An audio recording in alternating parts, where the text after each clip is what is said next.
በጣም አስጠልቶኝ የእህቴን የቤሊ ቃለ መጠይቅ ሾው ያየው ነው።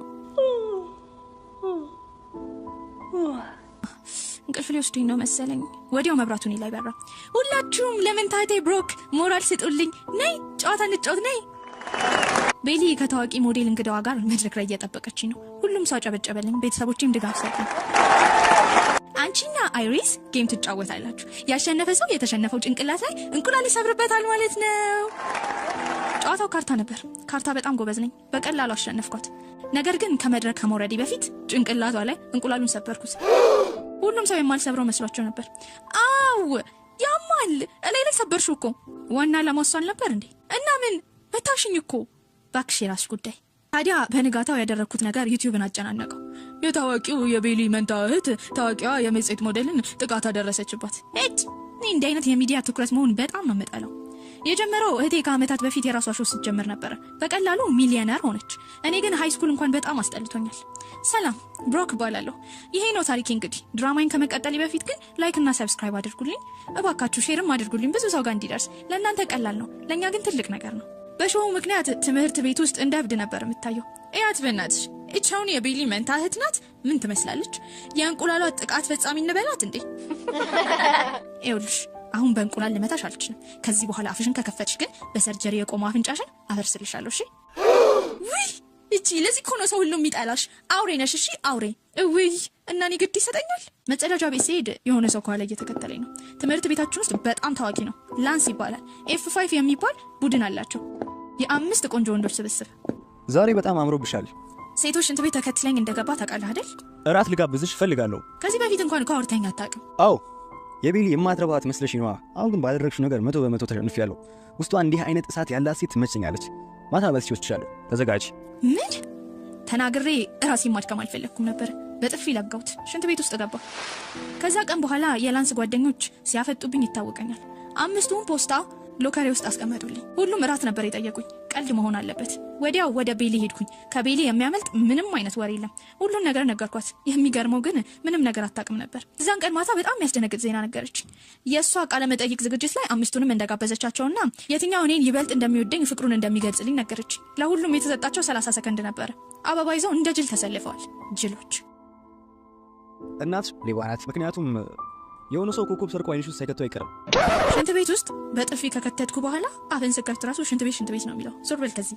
ፀሐይ ወጣ ነው ወይስ ፈገግታሽ እንደዚህ የሚያበራው? ወይ እንዴ ዛሬ ምንድነው? ጂኦግራፊ ልማር ነው እንደዚህ የመጣሁት።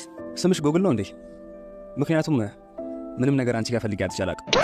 ወይ ጉግል ያለ ኢንተርኔት አይሰራም። ይቅርታኝ ነው እንደም ኔትወርክ የለም። አይኔ የሆነ ችግር ሳይኖርበት አይቀርም። ካንቺ ላይ እኔ መንቀላቅቶኛል። እና አይኔን ለምን ዋጋ ልዩ አይን ህክምና አትታከምም? ዞር በል ከዚህ። ልክ 5ኛው ዛክ ሲመጣ ግን በዘፈን ነበር የገለጸልኝ። ፍቅሯ ቀለለ ስል እሷን አዘዘብኝ ልታንገላታኝ ነው ይዳዬ አበሳይ እሺ ማለለም ቢን እንደፈቀደችው ትዘዝ በገላይ ይዳዬ አበሳይ ለጠየኩት ምላሽ ለጊዜው ጣምናው በስተት ጀምሬያለሁ አይደለሁ እንዳምና ዘንድሮስ ደህና ነኝ በጣም ተሽሎኛል እያልኩኝ ሳወራ ለካስ ፍቅር ይዞኛል። ታዲያ ሁሉም ህዝብ ማጨብጨብ ጀመረ።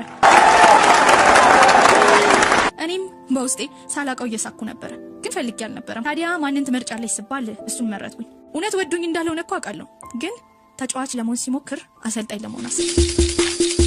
ታዲያ የመናፈሻ እራት ላይ ሲሄድ የእናቴን የሰርግ ልብስ ለብሼ ነበር ሄድኩት። ለምን ለበሽ ሲለኝ ትዳርን ካሁኑ ለማጣጣም አልኩት። በዘፈንህ ውስጤ ተነክቷል መሰለኝ። አንተን ስለማግባት ነው የማስበው። እኔ በሆን ኖሮ ሰው እንደዚህ ቢለኝ ሮጬ አመልጥ ነበር። እሱ ግን በዘፈኔ ሳላሸንፍሽ አልቀርም። ነይ አሁን ምሳ እንብላ። ውይ እንዲህ በቀላሉ የኔ ቆንጆ አትላቀቀኝም። ከዛ በኋላ እግሩ ላይ ቁጭ አልኩኝና ሙሉ ምግቡን እሱ እንዲያጎርሰኝ አደረግኩ። የኔ ሁሉ ነገር እባክህ ሁሌ አይኖቼን እየኝ። ለትንሽ ጊዜ ሰዓት እንኳን አይንህ ከኔ አትራቅ። የአይኔ ረሃብ እኮ ነህ። አይኔን የምትወግበው አንተ ነህ። እጆች ደግሞ ብርታቴ ናቸው። በጣም ግን ድራማ እየሰራሽ ነው። እኔ አሁን እንደንስ። ከዛ ለስላሳ ሙዚቃ ከፍቶ ያስጨፍረኝ ጀመረ። ያሽከረክረኛል፣ ወደ ላይ ከፍ ያደርገኛል። በጣም ጎበዝ ነበረ። ወደ ቤት ሊሸኛኝ ሲል ቤት ከመድረሴ በፊት ግን የሆነ ቦታ እንደሚያቆም ነግሮኝ ነበረ። ምንም ቢሆን እውነቱን ላወጣጣው አሰብኩኝ። ይኸውልህ ውርርዳችሁ ምንም ቢሆን በምንም ቢሆን አያገባኝም። ነገር ግን የሰው ስሜት ላይ እንደዚህ መጫወት በጣም መጥፎ ነው። እኔ ለእናንተ ስሜቴ ክፍት ባይሆንም ማለቴ ነው። ለላንስ ነግሬው ነበረ እንዲህ በቀላሉ እንደማትሸወጂ። እሱ ነው ሐሳብ ያመጣው ከማን ፍቅር እንደሚይዝሽ ለማወቅ። ላረጋው አልፈለኩም ነበረ፣ ግን ላንስ ምንም ነገር ከፈለገ ሁሉንም ያገኛል። ሁሉንም ነገረኝ። የእሱ አባትና የላንስ አባት አንድ ላይ እንደሚሰሩ ድርጅቱም የላንስ አባት እንደሆነ። ያው ላንስ ሁሉን ነገር ከፈለገ ሁሉን ነገር ስለሚያገኝ ይህን ነገር እምቢ ካለውም አባቱ እንዲባረርበት ስለሚፈራ እሺ እንደሚለው ነገረኝ። እባክሽ እንዳትነግሪው፣ ግን ከኔ ፍቅር እንደያዘሽ ነግሯለሁ። የሙዚቃ ትምህርት ቤት መማር እፈልጋለሁ። ለሱ ደግሞ እንደሚከፍልልኝ ነግሮኛል። አንቺ ምን ቸገረሽ? ታዋቂ አይደለሽ? ምንም ግድ የለብሽም። ምን ይሄ የማይረባ ምን ያለ ራሴ ክብር እንደሌለኝ ነው የሚያስበው። ቆይ በጥፊ ላጋድመው እንዴ? ምን አይነት ሰው ነው? ሲያስጠላ እያልኩኝ እያሰብኩኝ ነበር። ከሀሳቤ የነቃሁት የሆነ የቆሻሻ ገንዳ አጠገብ ትንሽዬ ደሳሳ ቤት ሳይ ነው። ምን እዚህ ነው የሚኖረው? ይህ አባቴ ነው። በጣም ታሟል። የሕክምና ገንዘብ ማግኘት በጣም ከብዶኛል። እሱን እያስተማርኩ ለሙዚቃ ትምህርት ቤት መክፈል አልችልም። በጣም አዘንኩለት። በዚህ ምክንያት ሁሉን ነገር እሱ ያለኝን ተስማማው። በቀጣይ ቀን ትምህርት ቤት ሲሄድ የቀሩት 4ቱ በንቀት እያዩኝ ነበር። በጣም ነበር የከፋኝ። ግን ዛክ አብሮኝ ለመሆኑ ደስተኛ ነበርኩኝ። ጥሩ ልጅ ነው። የሆነ ጊዜ እኔና ቤሊ የተጠራንበት የታዋቂ ዝግጅት ነበር። እሱ ላይ ሱፍ ገዝቼለት እንዲመጣ አደረግኩት። በጣም ነበር ያማረበት። ከዛ ግን በር ላይ ከነላንስ ጋር ቆሞ ነበር። ሊሄድ እንደሆነ ነገረኝ። ለምን? ለዚህ ዝግጅት ምን ያህል እንደጓጓን ታውቂና እንዴ? ይኸውልሽ ፍቅረኛሽ ሌላ ጊዜ ማግኘት ትችላለሽ። አሁን ግን እሱ የሚሄድበት ቦታ አለ። በጣም ከፍቶኝ ሳለ ቤሊ መጣች። ሁሉን ነገር ነገርኳት። ይኸውልሽ ለሚኖርበት ኑሮ ለአባቱ ብለሽ አንቺ ስሜትሽን መጉዳት የለብሽም። ካልፈለግሹ ነገ ሰው በተሰበሰበበት አዋርጁ፣ ወይ ደግሞ ለብቻው ጠርቼ እንደሰለጠነ ሰው ሁሉ ነገር ላናግረው። ለነገሩ ለአንቺና ለነዛ ኩሊዎችሽ ማለት ነው እንደ በሰለ ሰው ማውራት አታውቁም አይደለም? አንቺ ሲጀመር ቆይ ስለ ግንኙነት ስለ ወንድም ታውቂያለሽ? ይሄ ገና የመጀመሪያሽ አይደል እንዴ? ይኸውልሽ በየሳምንቱ ወንድ ስለማልቀያየር ምንም ነገር አላውቅም ማለት አይደለም። ከዛ ሁሌ ሙዚቃ ወደሚለማመድበት ስፍራ ሄድኩኝ። ከመናገሬ በፊት እየሮጠ መጣና አቀፈኝ። ይኸውልሽ በጣም ይቅርታ፣ ትላንት ላና በመጨረሻ ሰዓት ፓርቲ እንደሚያዘጋጅ ነግሮኝ ነው።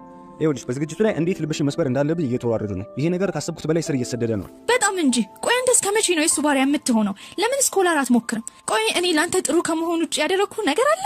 የለም እኮ። አንተ ግን እየተጠቀምክብኝ ነው። ያን ያህል እንኳን ብቃቱ የለኝም። በቃ ተይው። እኔ ለላንስ ነግረዋለሁ። ትምህርቱም ይቅር፣ ሌላ የሚያስደስተኝ ነገር ሞክራለሁ ብሎ ሊሄድ ሲል በተናገርኩት ነገር ከፋኝና ያስኩት። እሱ በራሱ አይተማመንም። እኔ ግን ችሎታ እንዳለው ስለማቅ ስኮላር ሞከርኩለት። ከዛም ከ2 ሳምንት በኋላ ስኮላሩ ደረሰው። በጣም ደስ አለው። እኔ በራሴ ላይ ሳልተማመን ስለተማመንሽብኝ በጣም ነው የማመሰግነው ብሎ አቀፈኝ። ከዛ ጊዜ በኋላ ተቀራረብን። እሱን ጓደኛ እንዳፈራ ረዳኝ። እኔ ደግሞ አባቱ መንከባከብ አግዘው ነበር። ግን የሆነ ችግር አለ። አንደኛው የእውነት ፍቅር ከሱ እየያዘኝ መጣ። ሁለተኛው ደግሞ ዛክ ለነላንስ ምንም ነገር አልነገራቸው። በመጨረሻም ሊነግራቸው ወሰነ። ዛፍ ጋር ተደብቄ እየሰማው ነበር። ይኸውልህ ብሩክ እንዲህ መደረግ አይገባትም። ውርጃታለሁ እና ደግሞ አንተ የምትከፍልኝ ትምህርት ቤት ስኮላር አስለኝታልኛለች። ምን እና እንዴት ሊሆን ነው? ይኸውልህ ከዚህ ከማትረባ ጋር ጓደኛ ከሆን ከኛ ጋር ያለ ነገር ያበቃል። አገባኝ። ድሮም መጥፎ እንደሆናችሁ አውቃለሁ። ከዚህ ነገር ፍቅርን ካተረፍኩ በቂ ነው። በቃ ከዛ በጣም ደስ የሚል ጊዜ አሳለፍን። በጣም ፍቅራችን ጨመረ። አብረን ብዙ ጊዜ እናሳልፍ ነበር።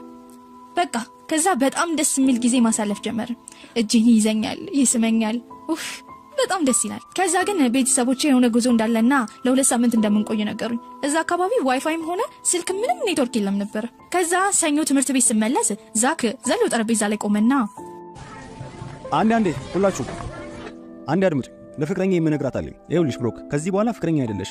እንዳንቺ አይነት ሲል ለኔ አይመጥነኝም። የስካሁኑ ቀልድ ነበር። በተጨማሪ ልቧን እንዴት ይስበራት በሚለው ውርርድ ውስጥ ከተሳተፋችሁ ገንዘብ ያሳዛችሁ ሁሉ ሰው ፊት ዋረድ ብለህ ሐሳብ ያመጣው ልጅ ስላሸነፍኩ ሁሉንም ብር ያመጣችሁ ስጡ። እምገባበት ጠፋኝ። ተማሪዎች ሁሉ እየሮጡ የተወራረዱበትን ገንዘብ ለነዛክና ለነላንስ መስጠት ጀመሩ። በጣም ከፋኝ። ስወጣ ዛክ ተከተለኝ። ይኸውልሽ ብሩክ በጣም በቂ ምክንያት አለኝ። ምክንያትህ ምን ያህል አጥጋቢ ቢሆን ነው እንደዚህ ሰው ፊት ያዋረድከኝ? ግን ምን ላደርግ? አባቴ ታመመ። ለስንት ቀን ላገኝሽ ብሞክር አልቻልኩም። የመጨረሻ አማራጭ ላንስ ነበረ። እሱም አባቴን የሚያሳክመው እንደዚህ ካረኩ እንደሆነ ነግሮኝ ነው። ይቅርበኝ። በቃ የአንተን ችግር መስማት ሰልችቶኛል። ምንም ቢሆን እየጎዳኸኝ ነው። ከዚህ በላይ ደግሞ ጉዳቴ መቆጣጠር አልችልም። ስለዚህ ከዚህ በኋላ በቃል አጠገቤ እንዳትደርስ። ኡፍ እንባይ መጣ። ላለቅስ ነው። አላለቅስም። ለቅሶ አይገባውም። ይሄ የማይረባ። ራሴን ተቆጣጠርኩት። ከዛ የሆነ ቀን ላይብራሪ ሆኜ እያለ ላንስ መጣ። ታያቸዋለሽ? እኔም በቲክቶክ አይቼዋለሁ። እንዴ ሙሉ ቪዲዮን ዩቲዩብ ላይ እንደማየት ቲክቶክ ላይ እያየሁ ነው። ለማንኛውም አሁን ያንተን ነገር ለመስማት ዝግጁ አይደለሁም። ካጠገቤ ዞር በል። ደግሞ እኔና ዛክን ያለያየን አንተ እንደሆነ አውቃለሁ። ለምንድን ነው አንተ ሰውን የምትረግጠው? የኔ ልብ ለመስበር ነው እዚህ ድረስ የደረስከው? ምን ያህል ብጠላኝ ነው ግን? ደግሞ ዛክን ተው። የእሱ ህይወት ውስጥ ጣልቃ መግባት አቁም። የዚህ ሁሉ ነገር አመንጭ እህትሽ ናት። ምን ታደርጊዋለሽ? አንዳንድ ሰዎች የሰው ልብ ሲሰበር ሳይው ያስደስታቸዋል። በጣም ተናደድኩ። ምን ማለት ፈልጎ ነው እህትሽ? እህቴን ለማግኘት እቤት ሄድኩኝ። ሁሉ ነገር ጠየቅኳት።